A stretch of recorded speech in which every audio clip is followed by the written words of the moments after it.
सैकड़ों किलोमीटर दूर चल रही एक वॉर कैसे आपको अफेक्ट करती है, लेट्स फाइंड इट आउट। जहां एक तरफ इजराइल और अमेरिका, दूसरी तरफ ईरान, और इन सब से दूर हमारा भारत जो इन सब के बीच कहीं खड़ा दिखाई दे रहा है। भारत जो ऑयल इंपोर्ट भी चाहता है और ग्लोबल शांति भी। 13 जून को ईरान पे हुए अटैक के तुरंत बाद ग्लोबल ऑयल प्राइसेस ऊपर गए, एक दिन में लगभग 7% का increase.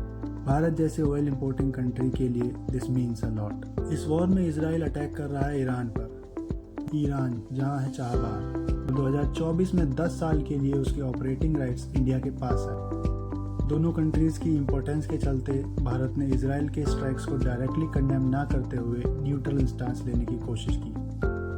Not only this, India has a mega plan, the India middle east economic corridor. एक तरफ हम चाहबार के रास्ते सेंट्रल एशिया और रशिया से ट्रेड करना चाहते हैं, और दूसरी तरफ IMEC के जरिए UAE और इजराइल के थ्रू यूरोप और इवेंचुअली अमेरिका से। 2 साल से भी ज़्यादा वक्त से चल रही इजराइल गाजा वॉर की वजह से IMEC अभी एक डिस्टेंट ख्वाब है, और अब इजराइल और अमेरिकन स्ट्राइक्स के बाद ईरान डेस्परेशन में आके स्ट्रेट ऑफ हॉर्मुज को चोक करने का प्रस्ताव।